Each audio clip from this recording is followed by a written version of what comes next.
Bom dia, amigos. Estamos aqui mais um domingo, reunidos em nome de Jesus para o nosso culto matinal dominical. Como eu sempre faço, eu vou ler um texto da Bíblia, porque eu sempre leio um texto da Bíblia para iniciar. Porque se por acaso nós passamos a semana sem ter tempo de ler a Bíblia, pelo menos aqui nós vamos estar lendo. O que eu vou ler hoje é Atos, capítulo 26. E o título é Paulo discursa perante o rei Agripa.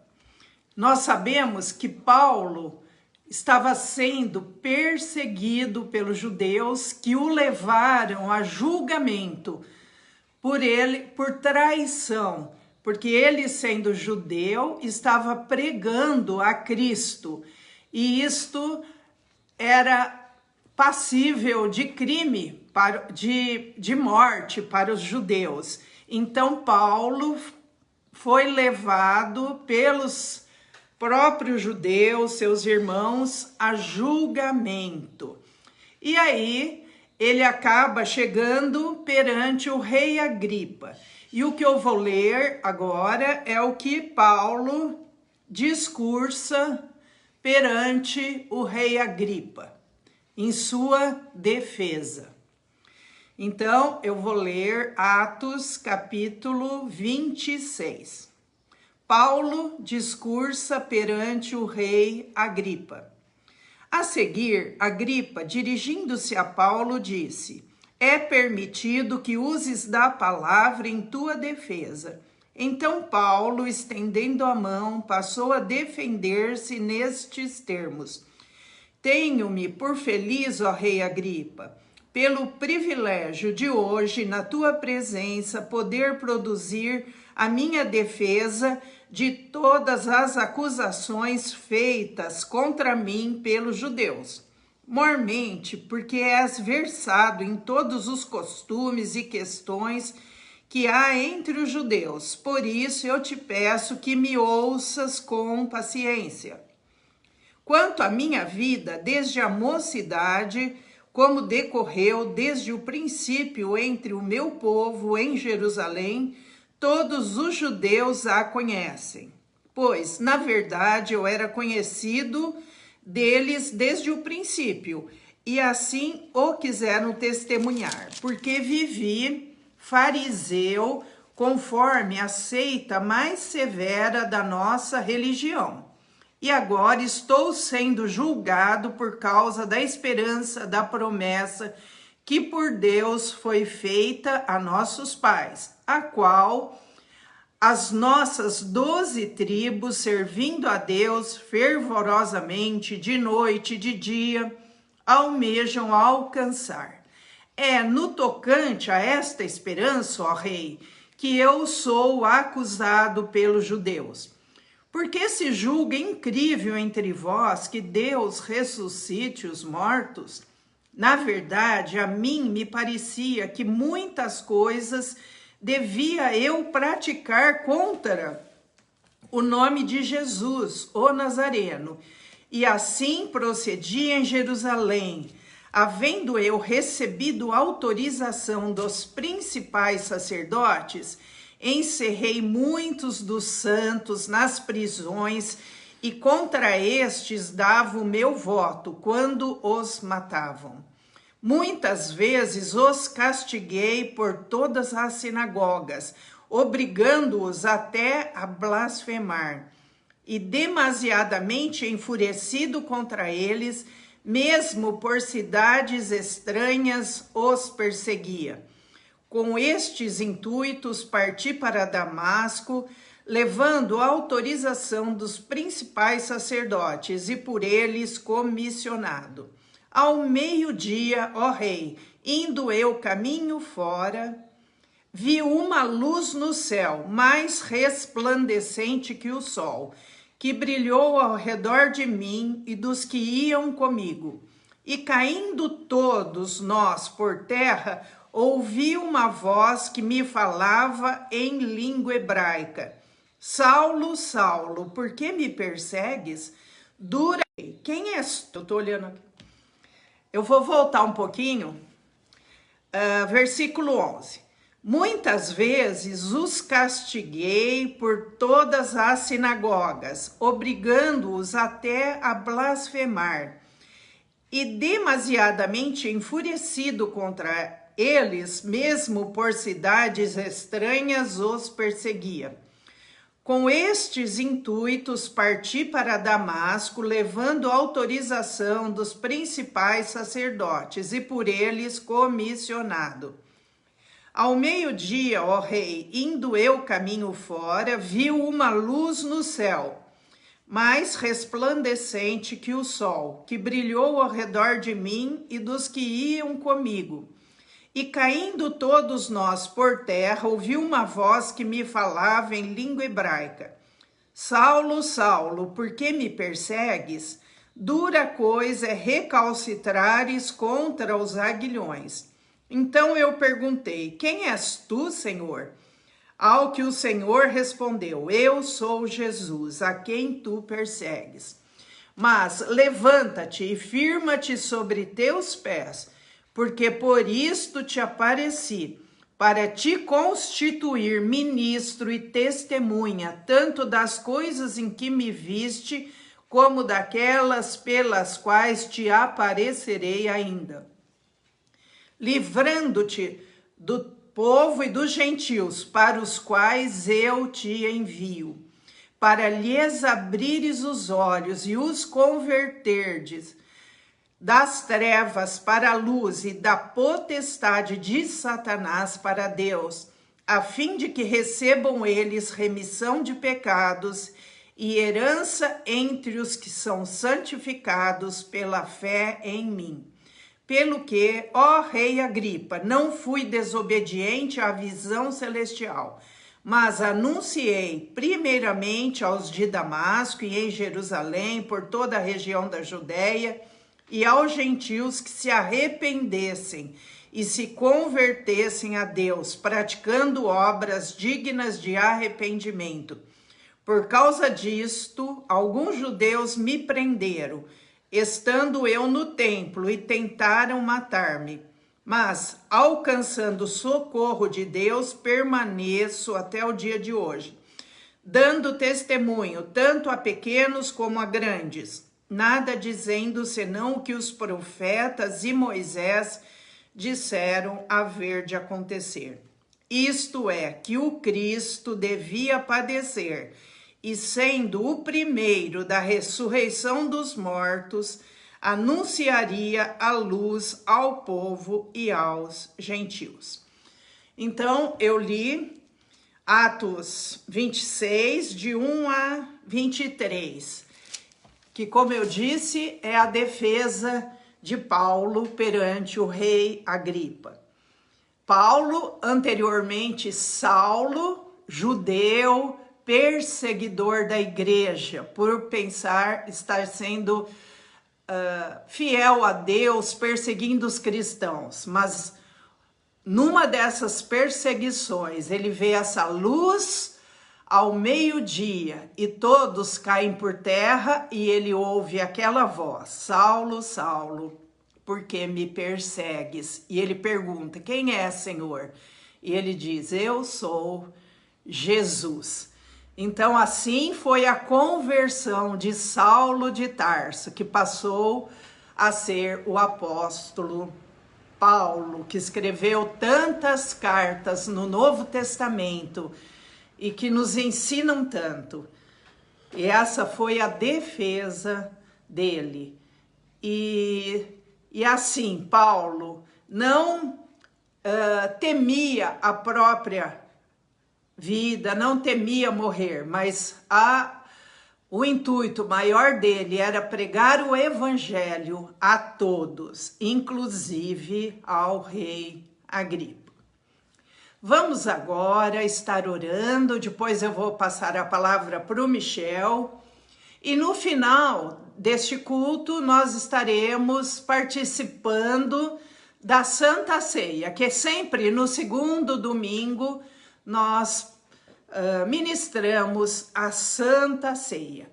E se vocês quiserem participar, já separem um pedacinho de pão e um cálice de suco de uva ou vinho e todos participaremos juntos. Vamos estar orando agora e colocando as nossas vidas na presença de Deus. Senhor nosso Deus, nosso Pai, nós te agradecemos por mais essa oportunidade de estarmos reunidos em nome de Jesus, neste culto, Senhor, singelo, que oferecemos a Ti, que queremos, ó Deus, estar em comunhão com o Senhor, lendo a Tua palavra, orando e também participando do Teu estudo bíblico, como também da Santa Ceia que o Senhor nos recomendou. Fazer isso em memória de mim. Ó Deus, que cada um de nós não nos esqueçamos do sacrifício que o Senhor fez na cruz, morrendo por nós, para que nós tivéssemos paz, para que nós tivéssemos liberdade de orarmos, de entrarmos na Tua presença.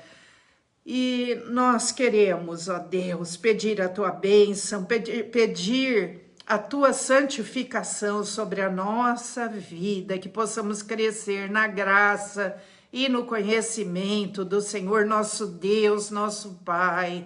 E como Paulo, Senhor, termos esse desejo de proclamar o Teu Evangelho, a Tua palavra, onde pudermos, no meio daqueles que nos cercam, ó Deus, que nós não nos envergonhemos do Evangelho de Cristo Jesus, nosso Senhor.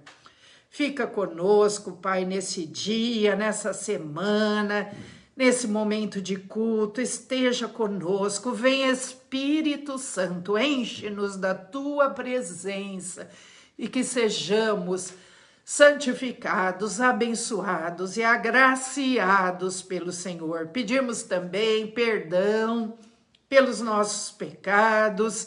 Ó Deus, que sempre que fizermos alguma coisa que não te agrade, que o Senhor esteja nos alertando para que nós possamos pedir perdão e nos reconciliarmos com o Senhor. Ó Deus, esteja conosco, dá-nos da Tua paz e fala conosco agora, Senhor, através do Teu servo, no estudo bíblico e no decorrer de todo esse culto e no final da Santa Ceia. Em nome de Jesus oramos. Amém. Amém.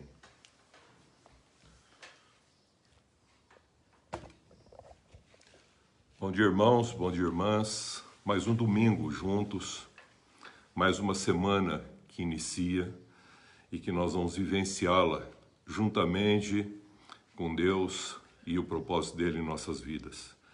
Hoje nós vamos realizar o memorial que o Senhor pediu para que assim o fizéssemos. É a ceia do Senhor. Então, para isso, eu gostaria que os irmãos abrissem Mateus capítulo 26,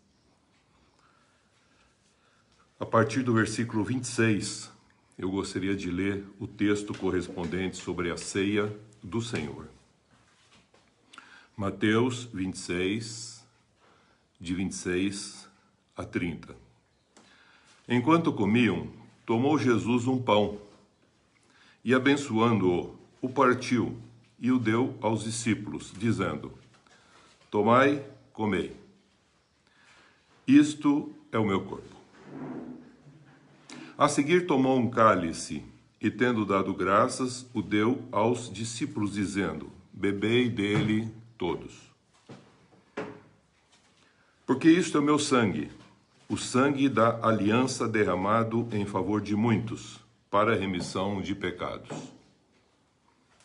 E digo-vos que desta hora em diante não beberei deste fruto da videira, até aquele dia em que eu hei de beber novo convosco no reino do meu Pai. E tendo cantado um hino, saíram para o Monte das Oliveiras. O tema que eu vou falar hoje é a natureza da ceia do Senhor. Por que a natureza da ceia do Senhor? A primeira pergunta que a gente faria seria: como você entende e compreende a ceia? A tendência do homem é pensar e trabalhar numa perspectiva de ordem e não de natureza. Por isso que eu quero trabalhar a natureza da ceia. E nós achamos que esse memorial, Jesus o instituiu no sentido de um rito, de uma obrigação, de uma coisa que é imposta, como se fosse uma ordem. E não é uma ordem, é um memorial. E memorial é aquilo que está presente, é uma realidade em memória de, para que a gente pudesse lembrar sempre do verdadeiro sentido, do significado da nossa vida. É por isso que ele deixou, é um contexto pedagógico, não é um ritual, como muitas vezes a gente pensa. Por isso a tendência nossa é pensar e trabalhar sempre numa perspectiva de ordem, de ordenanças, de obrigações, e não na realidade de natureza. Então, eu vou só lembrar um texto que está em Jeremias 18, que ele chama o profeta e diz assim para ele: vai até o oleiro e veja ele amassando barro. E diz que o profeta Jeremias estava vendo o trabalho sendo feito no barro e de repente aquele barro quebra na mão do oleiro. E ele faz um contexto de uma parábola nesse momento, explicando para o povo de Israel que Deus pode fazer daquele barro um novo vaso. E quando se fala em novo, muitas vezes a gente lê na palavra de Deus que Deus limpa, que Deus purifica, que Deus renova, que Deus regenera.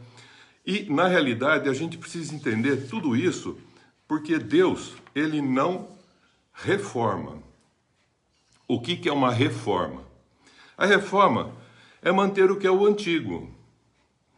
E mantendo o antigo, a gente usa de recursos para fazer com que ele antigo, se for quebrado ou deformado, que a gente possa endireitá-lo, voltá-lo a ter aquela forma, por isso a palavra reforma.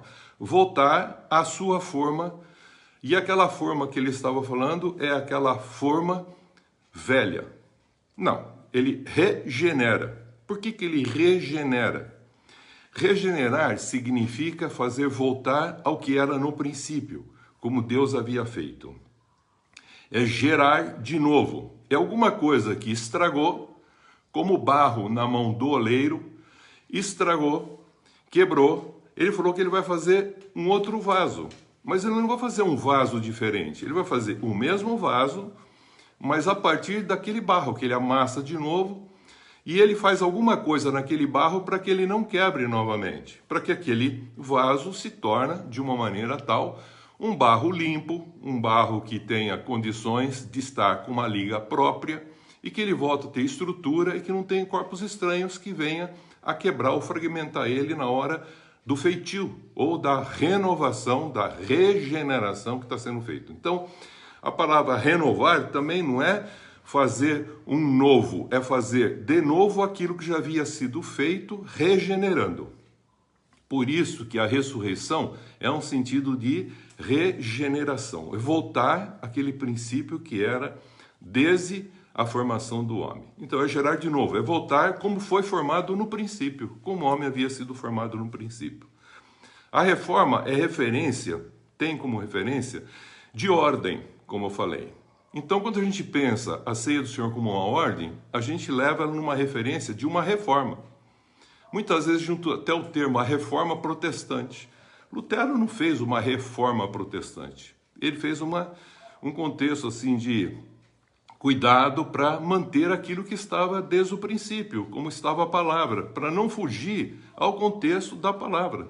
Não é para fazer alguma coisa de novo ou como uma novidade. Não, é uma coisa nova porque é a mesma que Deus havia feito e falou que era bom.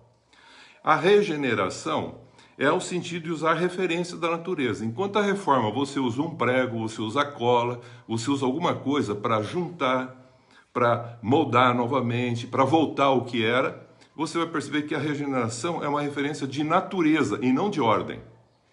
Não é no contexto físico do visível, é de uma coisa transcendente, tem uma relação com o amor, com a bondade, com a equidade, com a misericórdia, com a graça. É diferente da obrigatoriedade da reforma, de uma lei imposta para ver se junta as coisas, cola de novo, para manter aquilo do jeito que estava mesmo errado. Se o vaso quebrou, como a gente viu na mão do oleiro, a gente percebe que na mão do oleiro, ele, o oleiro, símbolo de Deus, ele faz daquele barro, e é do mesmo barro, ele faz um vaso novo. Então você olha para uma pessoa transformada e fala assim, mas é o jeito dele, ele é do mesmo jeito. Não, o interior dele foi renovado. E essa renovação é voltar a um princípio que já tinha desde o princípio que ele havia feito o homem, a sua imagem e semelhança. Então o vaso novo não é um vaso diferente, mas é segundo o projeto original de Deus. Então Deus renova e não faz uma novidade. É que ele tira do barro, às vezes, as pedras. Porque a pedra, você sabe, se você for fazer um vaso, quando você está na roda fazendo esse vaso, uma pedra, ele pode fazer com que racha a estrutura do vaso quando você faz aquela parte mais delicada do vaso.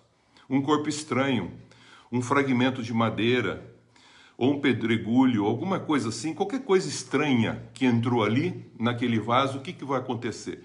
A hora que ele for moldado, ele acaba quebrando, ele acaba fragmentando. É um corpo estranho. É isso que aconteceu com o homem. Entrou algo estranho no homem que não era do propósito da bondade de Deus. Entrou o pecado e esse pecado é que faz com que esse homem seja fragmentado. E Deus, ele redime o homem com o objetivo de fazer o quê? De tirar ele dessa condição, desse senhorio que levou ele para um outro mundo paralelo e traz ele de volta e faz com que ele agora tenha retomado aquele contexto do princípio, que é regeneração, voltar a ser como ele era no princípio. Então Deus tira tudo o que foi colocado como impureza, sujeira, corpo estranho, do barro nosso, da nossa alma, e faz com isso, volta a ser reintegrado para formar um corpo estrutural e fazer como ele deseja fazer de cada um de nós. Então Deus também não coloca o quê? Ele não coloca remendo. Então ele não pega um pano novo para pôr numa veste velha. Já vimos essa passagem, também Jesus fala a respeito. E ele não pega vinho novo, sentido de vida, para pôr num odre velho. O que ele está querendo dizer com isso? Está lá em Mateus 9, 16, 17. Está também em Marcos 2, 21, 22. Está lá em Lucas 5, 37, 38. Então a gente percebe que ele está falando que ele não faz o quê? Reparo, nem remendo. Por isso Deus não reforma, não repara e nem faz remendo. Ele faz o quê? Ele redime. Então a palavra redimir é salvar. Ele resgata. Ele restaura o que o homem era no princípio, volta àquele princípio. Adquire aquilo que ele era como um novo. De novo, aquilo que ele fez novo, o ser humano. Façamos o homem a nossa imagem e semelhança. E como que ele fez o homem? Fez o homem a sua imagem e semelhança lá no princípio. E essa característica dessa imagem e semelhança, ela foi perdida. Alguma coisa entrou e estragou essa estrutura. Então ele tira agora da mão daquele que está subjugando o homem, e desse cativeiro ele tira o homem, abre os olhos dele e tira o contexto da opressão. E Paulo, em 1 Coríntios 15, 49, afirma esse contexto dizendo assim, que como trouxemos a imagem daquele primeiro Adão terreno e a sua semelhança, agora devemos trazer a imagem e a semelhança do segundo Adão, Jesus Cristo, que é uma imagem não terreal, mas celestial. É ser gerado agora pelo Espírito Santo. É ser gerado pelo mesmo Espírito que gerou Cristo, que manteve Cristo, que sustentou Cristo, e o que o Cristo mandou agora para que estivesse conosco. Então nós temos que nascer de novo, nascer da palavra de Deus, o próprio Verbo, o Cristo, e nascer também do Espírito Santo, do Espírito que estava nele, que agora veio para habitar em cada um de nós, o Espírito Santo. Quando a nossa vida psique, a gente percebe isso muito no meio cristão mesmo, ou de outras denominações religiosas, mas principalmente no mundo cristão, falando dele, porque é nele que nós vivemos, a gente percebe que quando a psique, a alma de uma pessoa, deforma pela condição do próprio pecado, eles levam para o sacerdote ou para Deus, né? Leva lá para Deus fazer uma reformazinha nele, fazer uma reforma. Deus não faz reforma, não adianta, Deus não vai reformar o velho homem. Ele está bebendo muito, ele está drogado, leva lá para Deus para ver se Deus arruma ele, dá uma reforma. Mas ele vai continuar do jeito que ele está, porque não houve uma transformação de consciência nessa pessoa. Ou segundo, quando quebra a alma de alguém, eu estou quebrado, me arrebentei, eu fiz uma coisa que não devia, nossa, eu estou arrasado. Aí vai procurar Deus, procurar um sacerdote, para que ele faça uma oração, que ele dê um jeito para consertar. Não adianta também. Também Deus não vai consertar ninguém. O que Deus está fazendo? Redimir. O que Ele está fazendo? Está regenerando. Fazendo com que aquele espírito que estava morto nasça agora. O espírito do homem morto agora nasça de novo, ressuscita. E ressuscitando, vem para essa nova vida. Então ele tem que regenerar, voltar ao que era lá no princípio, como ele fez, a sua imagem e semelhança. Assim, quando nós nos identificamos com Cristo e estamos unidos com Ele, você se torna uma só peça com Ele. Você se une com Ele, você não fica junto com Ele, e nem com Ele. É Ele em você e você nele, é um processo de comunhão, como nós temos falado. Não é uma junção com linha de cimentação, ou com linha de colagem, ou até mesmo um remendo, não. Torna-se um só corpo espiritual com Cristo. Por quê? Recebe o seu espírito, e identificado com ele, recebendo o seu espírito, então ele recebe agora uma nova natureza. Que natureza que ele recebe? Uma natureza santa. E qual era a natureza que ele tinha antes? Com o homem Adão, o velho homem, uma natureza pecadora, com deformações, com rachaduras, com estrutura deformada. Agora não, agora ele adquire uma natureza chamada santa. Então ele tinha uma natureza do primeiro Adão, chamada o quê? Pecado. Mas agora ele tem uma natureza santa do segundo Adão, que agora nós chamamos, é um Cristo, é cristão. Semelhante, o homem Adão, vamos lembrar um pouquinho como ele fez a mulher a partir do Adão. Então, semelhante ao primeiro Adão, Deus deu um sono profundo para ele, para formar a sua esposa. E do que ele tirou a sua esposa? Ele tirou da costela do Adão, de uma estrutura que tem vida, produz vida, é uma estrutura hematopoética, que produz o sangue, que produz a vida, mas que também sustenta aquele homem. Então, semelhante a esse homem Adão, o Ish, para receber a sua mulher, ele transformou da costela dele, ele transformou essa mulher na Ishá. Então ele falou, eu sou o Ish, Adão, e como eu dou nome a todas as coisas, eu vou transformar agora, diante do que eu estou vendo, ela é osso dos meus ossos, carne da minha carne, e vou chamar ela de Ishá, varoa, porque do varão foi concebido. Então ela é a mesma carne, e consequentemente os dois se tornaram uma só carne. Então há uma unidade em comunhão. Portanto, eram dois em uma só carne. Quando desobedeceram a Deus, vocês veem que Adão passou a denominá-la de Shavá, de Eva, e não mais de Ishá, porque ela não mais tinha o contexto da expressão de quem era o próprio Adão. Em Cristo acontece a mesma coisa.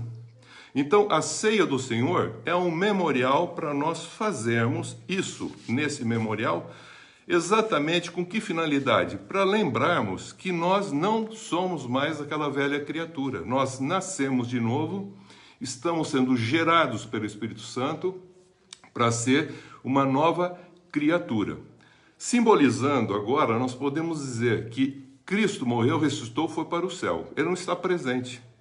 É como se fosse um sono profundo, enquanto está sendo formada a sua noiva, a sua esposa, que é a igreja, que é o corpo de Cristo. Essa união mística e espiritual que é o corpo de Cristo. E é para formar depois o que nós chamamos a Nova Jerusalém. Se você e eu, como igreja, não tivermos o Espírito de Cristo e a vida de Cristo, você e eu não pertencemos a Cristo.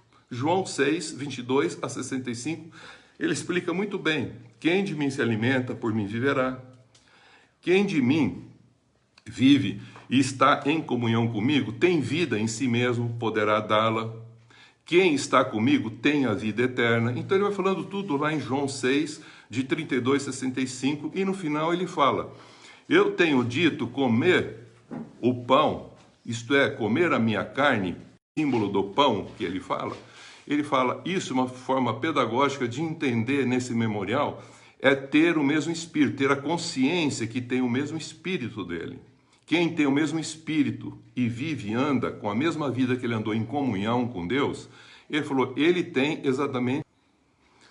Caiu um pouquinho, vamos voltar. Então, quem tem essa essência do corpo, do pão, que come, que se alimenta desse pão, que ele simbolizou como espírito dele, e bebe do vinho, símbolo da vida dele, ele está voltando a ter essa consciência de como ele tem que viver, como um filho de Deus, um Cristo. Então, identificado com Cristo e unido com ele, esse memorial está para nós entendermos que o homem é regenerado e se torna um só espírito com ele, sendo gerado novamente, gerado pelo Espírito Santo novamente, alimentado pela seiva do Espírito Santo, da própria palavra de Cristo, para ficar parecido com Cristo, e esse Cristo crescer em cada um de nós e expressar dentro da sociedade. Por isso que regenerado, ele se torna agora um homem espiritual, não mais um homem terreal. Por isso que nós vamos entender que o primeiro homem foi formado da costela, do sentido da estrutura da carne, terra. E ele falou que agora nós somos formados do espírito, da estrutura do espírito espiritual.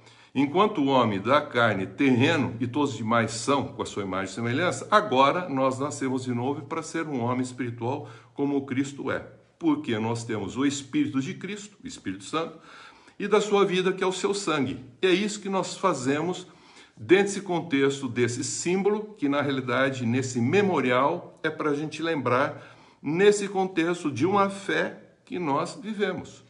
Que fé? É ter uma consciência clara agora de quem somos como filhos de Deus e não podemos ver a nossa vida como o homem que é chamado terreno vive, mas como o homem agora que tem uma vida santa e vive em comunhão com o celestial, na família celestial. Assim como uma nova criatura, queridos, você tem uma nova natureza. Na natureza, nós já falamos, natureza santa. Está em comunhão, não está unido, próximo só, está em unidos, mas no sentido de comunhão. Tem a mesma essência espiritual, como se fosse uma só pessoa, agora se tornando cada vez mais perfeita, completa, íntegra, como Cristo, em unidade. E isso é pela fé. Razão do Senhor dar a nós o ministério da reconciliação. E esse ministério da reconciliação, ele fala, reconciliai-vos com Deus. E reconciliai com o seu irmão. É ter um contexto de comunhão, não só com Deus, mas também com o próximo. Então, nós vamos ver hoje a ceia como um memorial, tendo esta consciência de fé para com Deus, que você pertence, veja, que você permanece em Cristo e que você persevera em Cristo para expressar o reino de Deus aqui na terra. Como nós já vimos em João 15, que Jesus fala que nós somos o ramo e que estamos enxertados, veja a palavra, não estamos colados, nós não estamos juntos, nós estamos com a videira que é Cristo, não. Nós estamos enxertados em Cristo. E é claro que um enxerto é totalmente diferente de um galho que é simplesmente colado numa árvore. Colado não significa nada, ele tem que receber da seiva que provém dele. E o que nós recebemos? O Espírito Santo.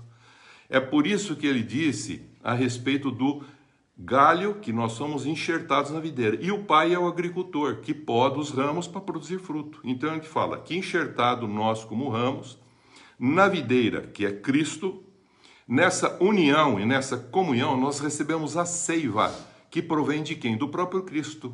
E qual é a seiva que provém do próprio Cristo? O Espírito Santo, que ele falou, eu vou para o Pai e vou mandar o Espírito Santo, um outro Consolador que vai ficar com vocês. O mesmo Espírito que estava nele na plenitude, agora está em cada um de nós, para expressar exatamente essa condição do Cristo. No caso agora, somos pessoas espirituais da família celeste por adoção em Cristo Jesus. Por isso que é o Espírito Santo em nós, a seiva que vem de Cristo, da palavra dele e também do Espírito Santo que nos alimenta, e é ele mesmo que faz com que a gente frutifique. Então, estar unido a Cristo, permanecendo e perseverando em Cristo, não é uma proposta, uma alternativa religiosa, uma sugestão de uma nova religião, ou um reparo, ou tentar fazer, talvez seja, quem sabe se fosse, que bom seria, se a gente estando junto. Então é como que se o Cristo estivesse falando, não, e agora você está em íntima comunhão. Você é a essência dele. Por isso você é chamado cristão, porque você é um pequeno Cristo. Como Adão chamou a sua esposa de Ishá, porque ele era o Ish, ela era Ishá, Cristo, nós somos chamados de cristão. Mas nós não podemos perder essa comunhão, porque se perdermos essa comunhão, nós teremos um outro nome, que pode ser religião, mas não mais cristão. Precisamos tomar cuidado com isso. Então nós temos que estar movidos de fé, certeza, convicção da revelação de Deus, de tudo que ele revelou, e não viver sem essa condição de uma vida plena, de uma fé com santidade e comunhão. É isso que a gente tem falado sempre. Então, muitas pessoas ficam procurando o quê? Reparar as suas vidas, a alma. Vão reparar a alma. Procura achar na palavra de Deus alguma coisa que possa ajudar a reparar a alma, para ajustar a sua vida, para dar um conserto na sua vida que não está indo muito bem. Acaba fazendo uma coxa de retalhos. Nem sentido e nem propósito tem para a sua vida, porque acaba perdendo o verdadeiro sentido da comunhão. Então, tem a salvação, mas não tem a santificação, muito menos anda em comunhão. Não andando em comunhão vai ter um problema sério, embora tenha a salvação. Então, se remendar o velho homem, Jesus deixa muito claro, rompe-se cada vez mais. Por isso que alguém está na religião e vai ficando cheio, como eu falei domingo passado, de iniquidade. Não tem mais pecado, porque Jesus tirou o pecado. Mas ele acaba expressando uma forma do pecado reminiscente ainda de um contexto da própria religião. Ele fica cada vez mais fazendo alguma coisa achando certo, mas não sendo santo.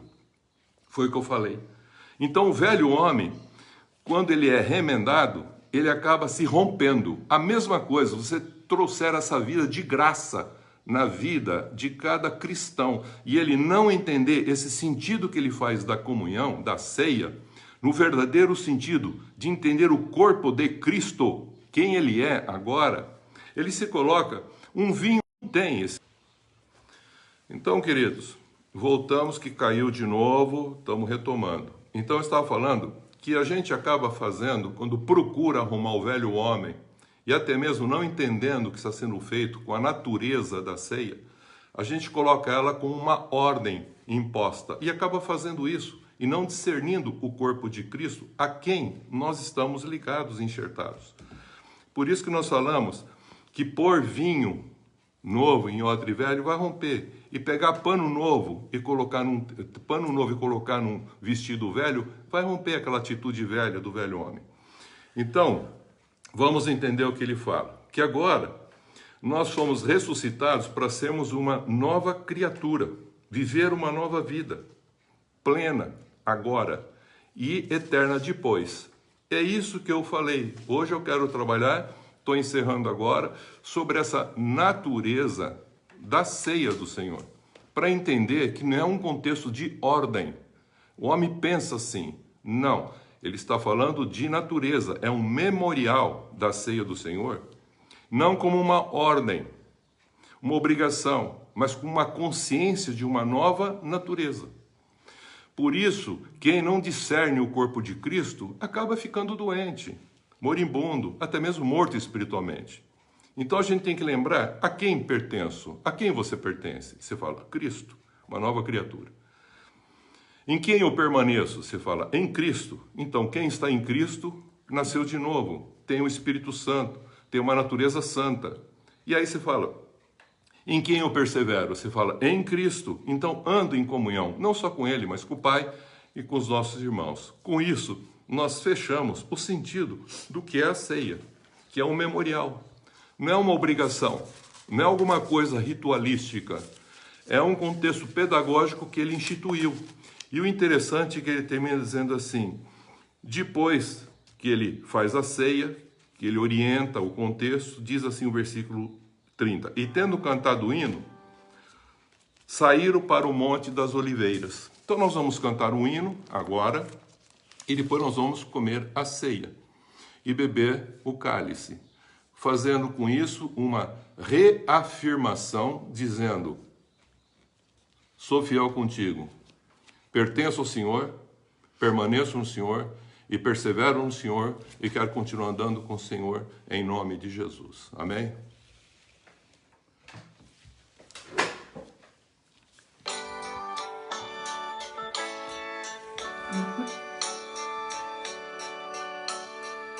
Há hoje alguém esperando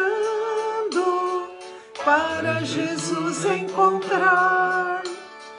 Venha sem mais demorar-se, Cristo vai hoje passar.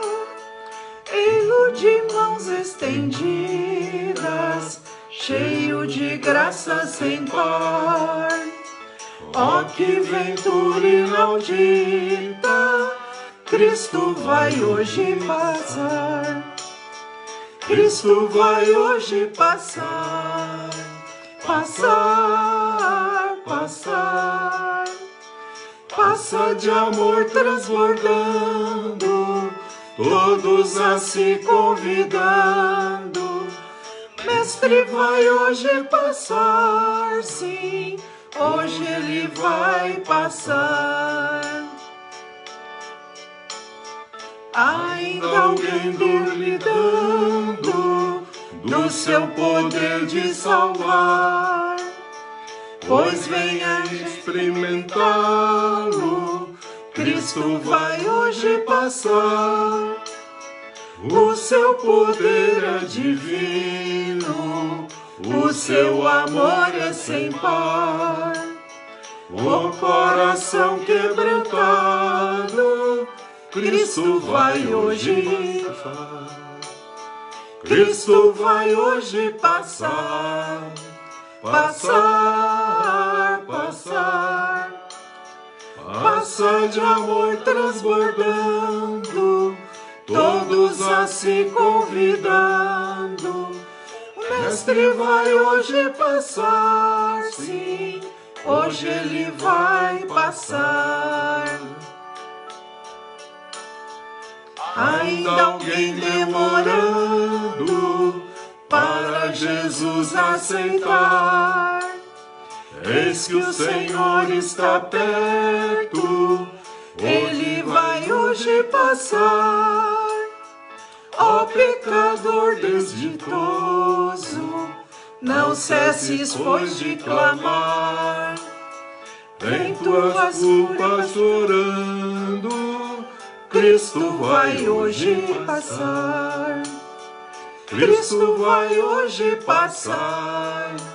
Passar, passar. Passa de amor transbordando, todos a se convidando. O Mestre vai hoje passar, sim, hoje ele vai passar.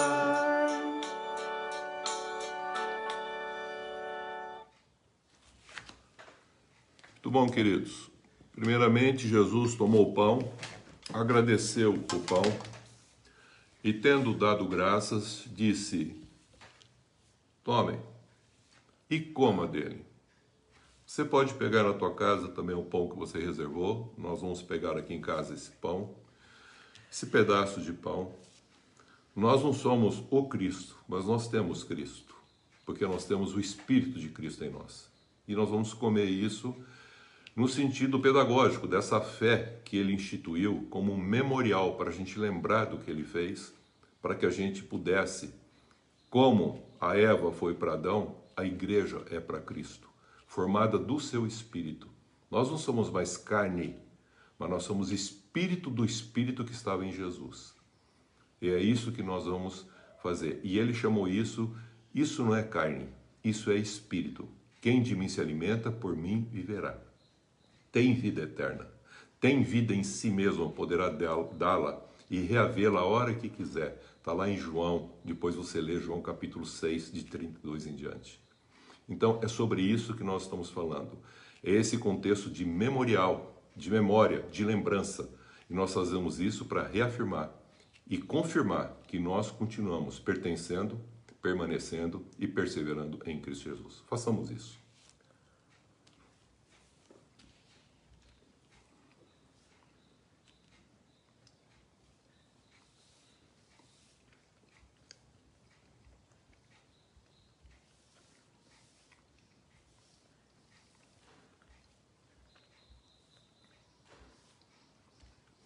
Agradecemos esse momento, porque é muito especial, porque nesse momento nós refletimos nesse memorial. Se nós estamos realmente unidos, em comunhão, com o Pai, com o Filho e com o Espírito Santo. E a gente fala, estamos. Então ele pegou o cálice, de igual modo, ele falou, tomai todos vós. Você pega o seu cálicezinho, e ele fala, tomai todos vós, em memória de mim. Porque essa é a nova aliança no meu sangue, uma aliança eterna, que esse propósito eternamente será assim, agora até que eu beba novo convosco no reino de Deus. Façamos isso dentro desse memorial, com essa consciência e com essa fé em nome de Jesus. Façamos isso.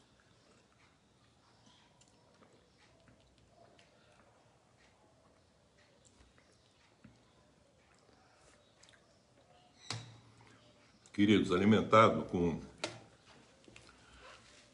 o corpo, o espírito e o sangue renovados na nossa fé, vivamos agora para expressá-lo como cristãos.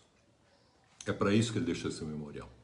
Que a gente continue fazendo isso, vivendo essa vida e continue crescendo cada vez mais na comunhão em Cristo Jesus. Agora a Denise vai fazer uma oração final e vamos encerrar o nosso culto em nome de Jesus.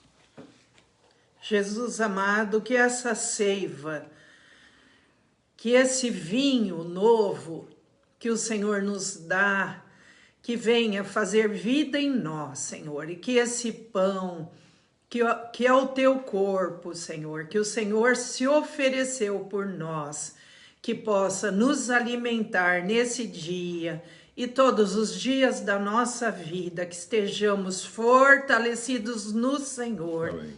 Que o Senhor nos proporcione vida, cura, libertação e que sejamos saudáveis, Senhor, física, mental e espiritualmente, porque o Senhor é o nosso Deus, o Senhor é a vida que nos dá e que nos cura, que nos liberta do pecado, nos liberta de todo o mal. Nós cremos, Senhor, no teu poder, na tua vida. E esse é um momento, Pai, de estarmos curados, santificados e abençoados através desse memorial que o Senhor nos fez, que o Senhor disse, fazei isso em memória de mim. E é o Senhor quem ministra a nós, não somos nós, mas é o Senhor quem nos alimenta, quem nos dá o teu sangue, a tua vida.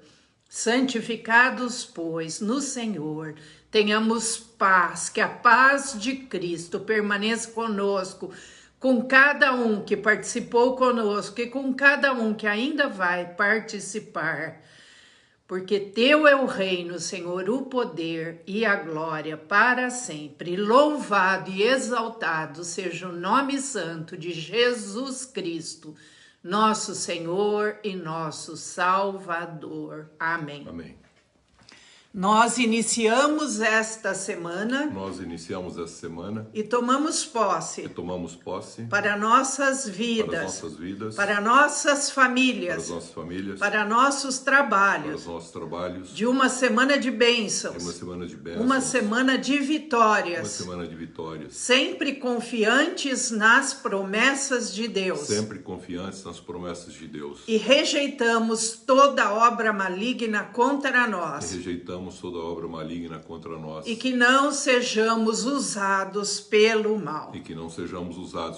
Em nome do Pai, do Filho e do Espírito Santo. Amém. Deus abençoe a todos. Amém.